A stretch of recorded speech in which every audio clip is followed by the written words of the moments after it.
Hello বন্ধুরা, এই যে পিকুর চুল কাটার আগে পিকু এই যে এখন খেলছে। তারপর দাদার সাথে চুল কাটতে যাবে সেলুনে।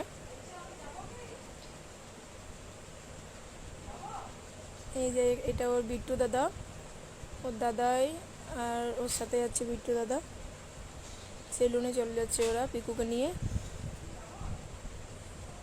তাই এই যে সেলুনে চলে গেছে। প্রথমে কোনো দুষ্টুমি করেনি, চুপচাপ চুল কাটছে। দেখো কত সুন্দরভাবে বসে চুল কাটছে।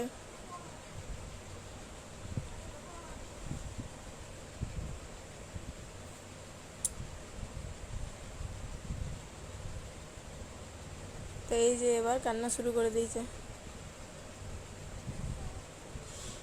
তারপরে বাড়িতে এসে যে স্নান করে দেখো এরকম চুলটাও ছোটো করা হয়েছে।